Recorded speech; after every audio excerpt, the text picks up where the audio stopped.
Well, let's talk about the debates, all of the winners and the losers and the extra big losers. It was definitely an interesting 2 nights to watch.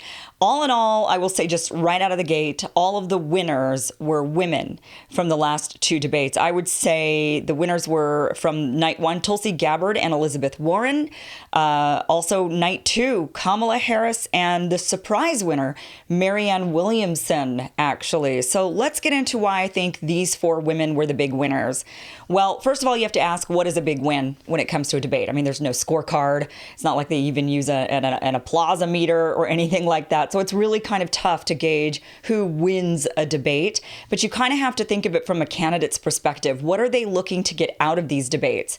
So if you're one of the many candidates on these stages that really don't have a lot of name recognition, and that's the majority of the 20 that were on these debate stages these last 2 nights, if you're one of them, then your goal is to gain way more name recognition.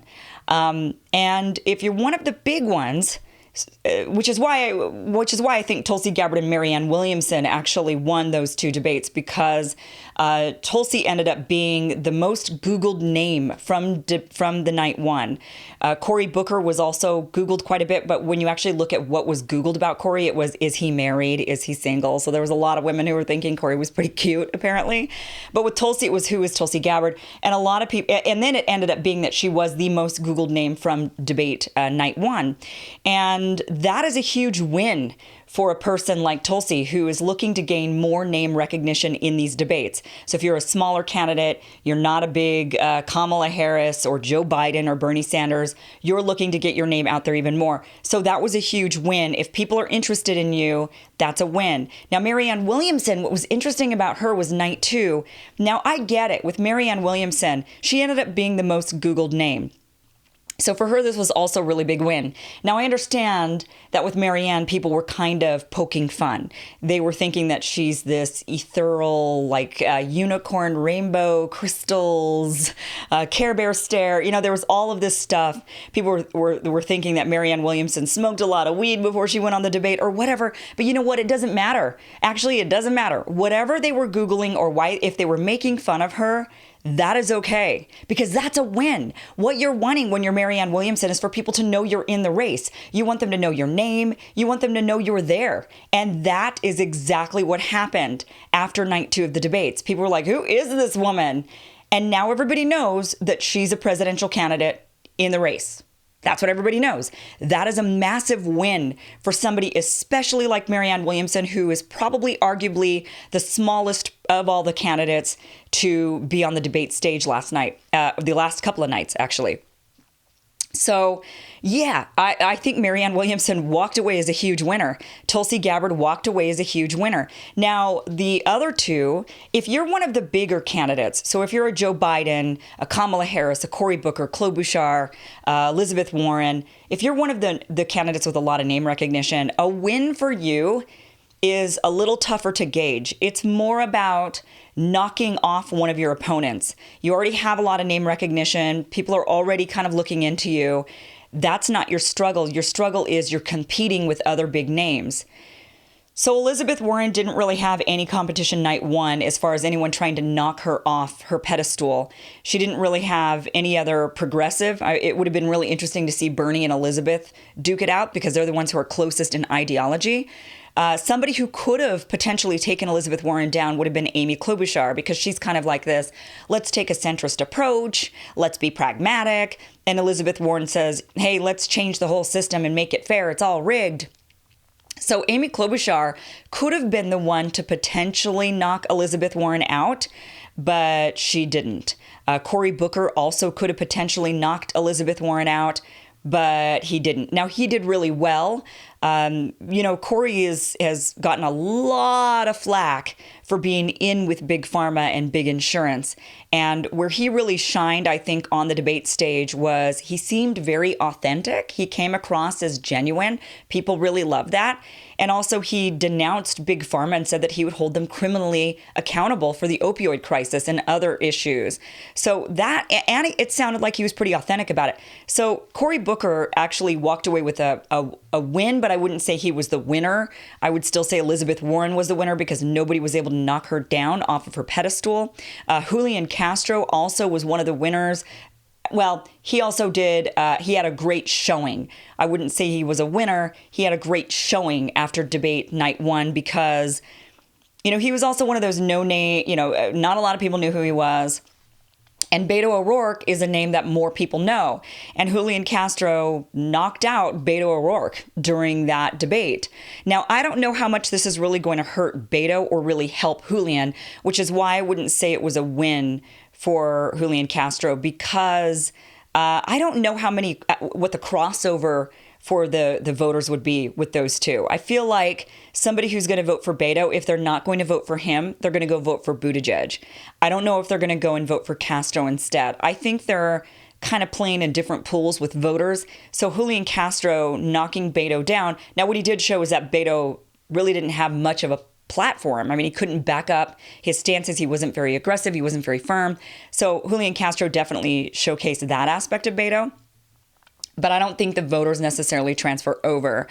But it was a good showing for Julian Castro, good showing for Cory Booker. But the winners were really Tulsi Gabbard and Elizabeth Warren. And I'm going to get further into Tulsi Gabbard and the amazing thing she did during the debate in a different video segment, because it deserves its own segment, how she exposed the Democratic warmongers that are actually in the party. Even though Democrats claim to be the party of peace, there's quite a few warmongers, and she was able to expose that. So the second night, Kamala Harris, TKO Joe Biden. That guy, for one, I was surprised how under attack Joe Biden was, even by the moderators. I didn't expect that. I thought that they were going to kind of prop him up. They have in the polls quite a bit, but they went after him. They asked him a pretty harsh question right up front. They asked him about him going to that fancy fundraiser and telling the wealthy that nothing would fundamentally change. They actually asked him about that. I was really surprised. So he was getting punched right away, and the whole night. He even punched himself a few times. He was like, "Oh, my time's up. I'm sorry." He's like, you're not supposed to cut yourself off. You're supposed to wait for the moderators to cut you off. You're supposed to be fighting and wanting to say more. The problem is he doesn't have anything to say. Joe Biden, all he can say is, I was Obama's vice president. Don't you want to go back to the Obama years? Wouldn't that be great? So let's go back and do that. And we're all sitting there like, no, we don't. Actually, we don't want to go back to that. Thank you very much. So he doesn't really have anything to say. He's kind of standing up there, and he ended up saying, "Oh, I'm sorry, I talked too much. Okay, that's enough." So he didn't even really want to be there. And then Kamala Harris comes along, and she is very much a prosecutor, which is why I don't think she's fit for the presidency. But I do think it's great in debates. I think it's great if she were to be, a prosecutor. I think it's a fantastic skill set. And what she did was she took Joe Biden totally down. It was Kamala Harris's night. She really did shine on the debate stage. Still not not somebody I'm voting for, but I did certainly love, I'm not going to lie, watching her knock out Joe Biden because somebody needed to do it. And Marianne Williamson, she said a lot of things that people were like, what? Who is this woman?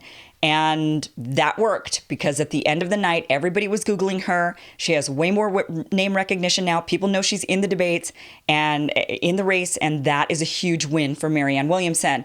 I wouldn't be surprised either if, people are saying, well, she's a meme, so she's getting made fun of. It's not good. Yeah, well, so was Trump. And it didn't hurt him. So I wouldn't be surprised if a lot of these people who are saying, oh my gosh, this woman, what is she doing? She smoked a lot of weed and she's going to burn a bunch of sage and she's like farting rainbows or something. I think that those people might be people that also are donating to her campaign now, saying, we want to see her again. I think a lot of people are thinking that. So I think this might have been a huge boost for Marianne Williamson. Some of the real big losers, besides Joe Biden, he was a big loser in these debates, which was really, really great. But another really big loser that I want to talk about, because this is really disheartening to me, was to see Andrew Yang totally buried in these debates. And I think he was the biggest loser, unfortunately, of them all. Not because of anything he said, but because of the way he was treated. He got the least amount of speaking time from both nights. He got under 3 minutes. No one else had that little of speaking time. Even the other people who got very little speaking time at least had 4 minutes. But Andrew Yang just wasn't able to get in there, wasn't able to talk. Now, he said that his mic wasn't on. Sometimes NBC came back and said, no, your mic was always on. We didn't shut the mics off, but they were obviously having technical difficulties, so it's hard to trust what they're saying when it comes to the microphones. So I'm more inclined to believe Andrew Yang on that when he tried to speak up, his mic wasn't working. I also think that, and this is kind of territory that's a little sensitive, but I think it has to be said. I think Andrew Yang, what happened during these debates showcased the plight of many Asian men. And it's that Asian men often feel invisible, that they're overlooked, that people aren't paying attention to them. This happens a lot. This is the type of Asian discrimination that we Asian Americans often experience. I especially see it in my family with the men. The women do as well, but the men certainly are overlooked and just kind of seen as weak or not aggressive. Not getting in there and fighting enough. And I kind of wonder. Watching the debates, it was just Andrew Yang is a polite guy. And he's a super smart guy. He has enough policies to rival Elizabeth Warren. It would have been better if I would say Andrew Yang, Bernie Sanders, and Elizabeth Warren went head to head on things because they have a lot of policies. And then I would love to see Pete Buttigieg in that mix as well because he says he has a lot of policies, but I don't think he really does. So Andrew Yang, though, just ended up being overlooked and overshadowed. And he would never say that it was by any means an act of racism. And it's not blatant racism when Asians are overlooked. It's a passive racism. It's just hard to describe, but it's just this, well, you're docile, you're quiet, you're polite, you're not aggressive. You just keep your head down. Nobody's really noticing you.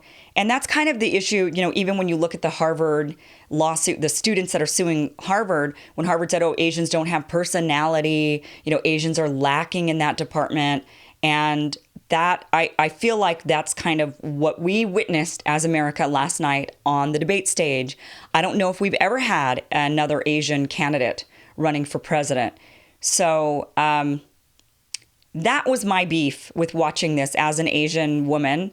Seeing that was really disheartening because I've seen this my whole life with my male family members and other male Asians that I've spoken to who complain about this, that they just feel often overlooked and invisible.